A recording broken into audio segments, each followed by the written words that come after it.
Hey guys, Primal Chaos here. Welcome to the channel. Look, you guys know I like to punish myself as a guitar player. I like to sit down, grab a cup of Joe, and just look at guitar players that I will never ever aspire to be as good as.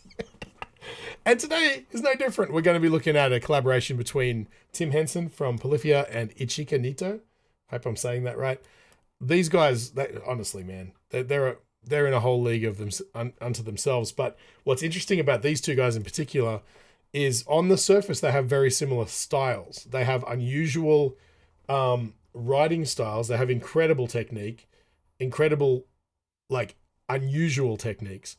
A lot of it from Tim Henson comes from, as I understand it, the way he composes is he writes stuff, in synth plugins and stuff like that, and then learns how to play those things on guitar, which is where you kind of break away from falling into the same old patterns on the guitar that are very guitar player centric. And it's part of the reason that he's so interesting and unique. Ichika, I have no idea. He just has a whole thing going on himself. So I'm just going to dive right in. I'm not going to spend too much time talking about this one because, there's not a lot of stuff to break down as far as composition from a traditional songwriting standpoint. And production wise, it's going to sound good. It doesn't, there's probably not a lot of things. But what's interesting with these guys is their guitar tones are very unique as well. They play unique styles. They're both top of their game and very well respected guitar players currently. So this is a great way of seeing where the state of guitar is in 2022 or whenever this came out. So let's jump right in. This is Tim Henson versus Ichika Nito.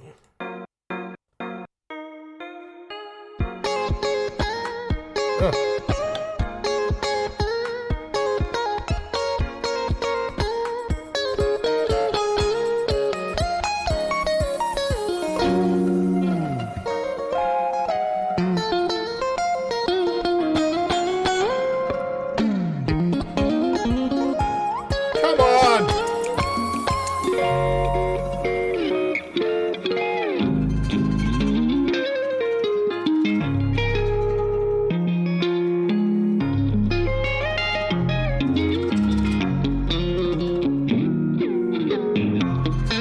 Oh, there's some sound bending going on there.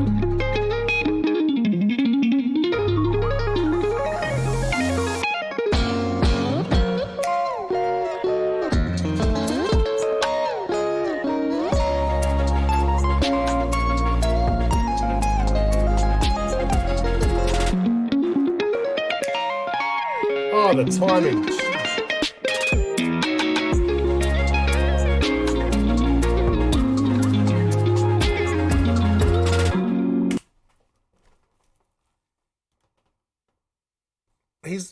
He's playing lo-fi. He's the song itself has this kind of lo-fi sort of hip hop funk bend to it, right? But he's playing in a way just this part I'm noticing here. He's got this disjointed, staggered kind of feel that sounds like an old tape getting sampled and cut and ripped apart and put back together, and it's janky and jagged, and it's perfectly in time with itself, and it's got a groove to it. It just doesn't he's playing 7D chess. The rest of us are out here going, okay, G major chord. I'm gonna play a harmonic minor scale because I'm feeling saucy today. And honestly, man, it just it's a whole other level. It's just a whole other level of conceptualizing not only how the fretboard works and the guitar works, but just music and genre in general. Listen to this part again and you'll see what I'm saying. They're both doing flashy stuff. I came here expecting flashy tapping and weird arpeggiated tapping runs and things like that, 8-finger tapping, all that stuff. And I'm not going to sit here and say that doesn't impress me because it really does. But just listen to this and how it fits with the backing track as if it was meant to be. It's not, this doesn't seem like a song put together by a couple of guitar players. It sounds like a lo-fi hip hop producer took some guitar playing from some other era and turned it into a lo-fi hip hop track. But that's not what happened. They wrote this and played on top of it.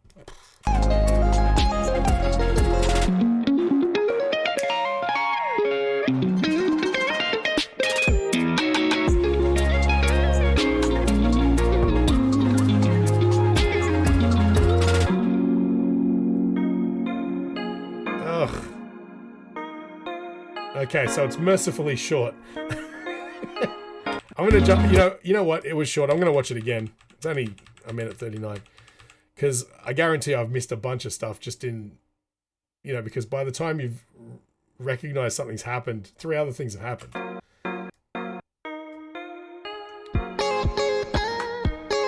It's a great sort of straighty tone, and that's the other thing that's beautiful about this, right?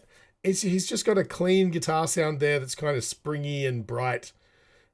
With a small amount of reverb on it, just to give it so it just doesn't sound like a guitar plugged into a speaker. You know what I mean? But that just means that your clarity of playing, just the way your fingertips interact with the strings and the frets, has to be perfect. Otherwise, you can hear it. If you miss a note, if you miss strum something, if you miss pick something, if your fingers just hanging a little bit over the fret and it mutes it a little bit, all of that is pristinely represented in the recording, because there's nothing to hide behind. There's no grit and noise and randomness of guitar that comes from having a high gain sound or a higher gain sound. There's literally nothing here to hide behind. But these guys, they don't worry about stuff like that because they don't need to.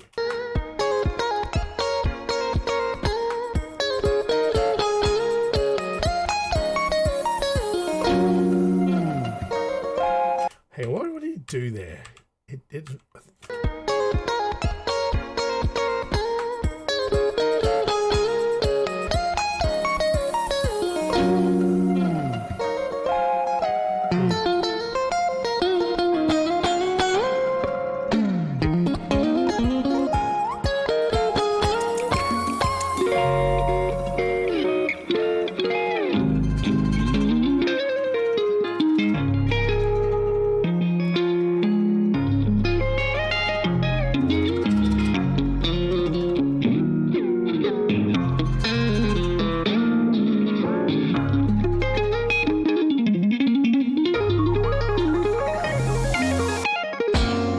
See, I couldn't even pick that run.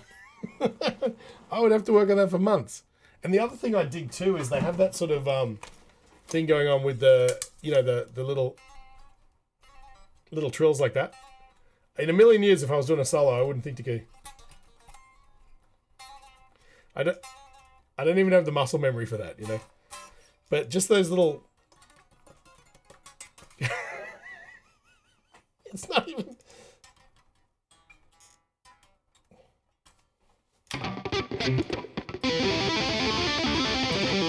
I don't know, man. It's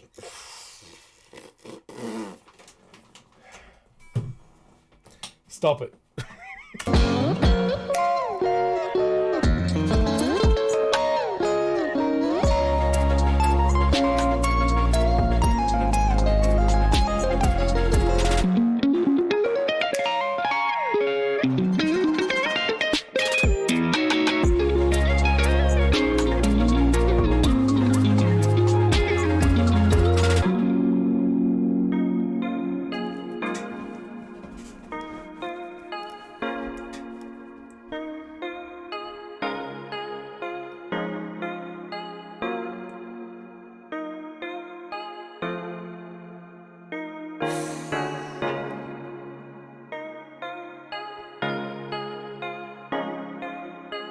Very cool.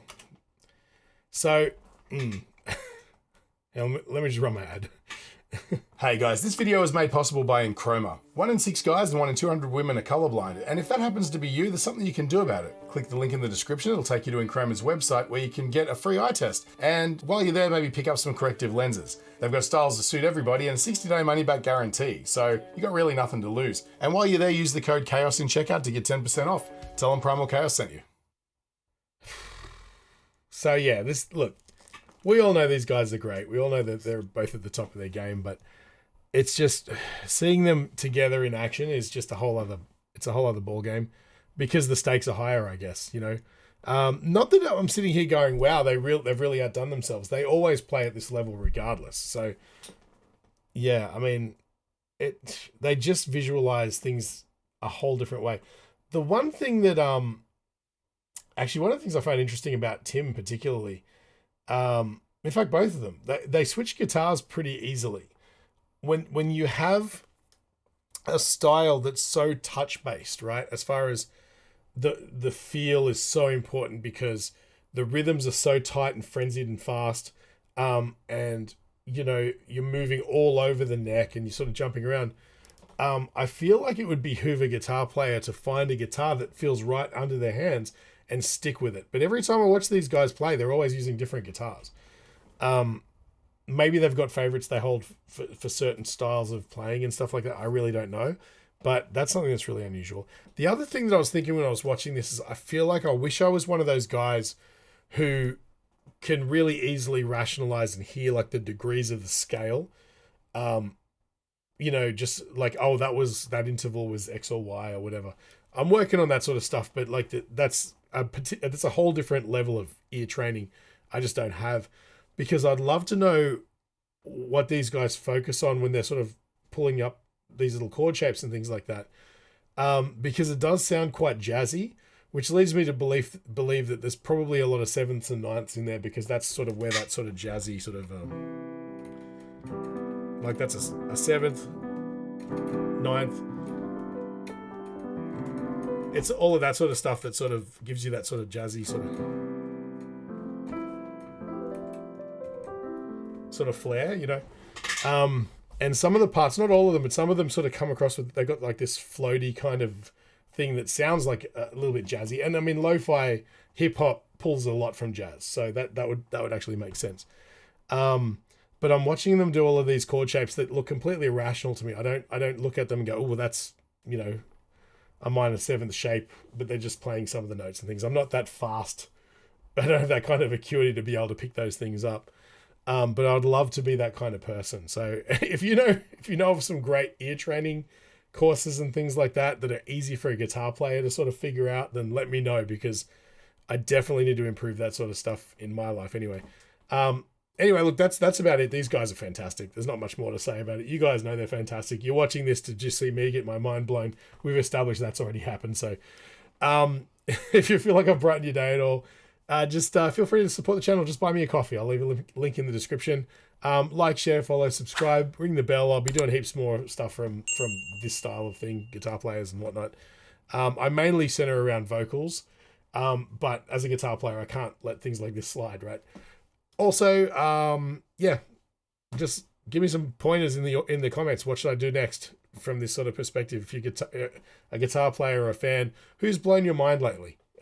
Give me some pointers, because, you know, I'm pretty new to this sort of stuff and I rarely look at this sort of thing. So it'd be interesting to see who else is out there sort of pushing the limits. Thanks again, guys. I'll catch you on the next one.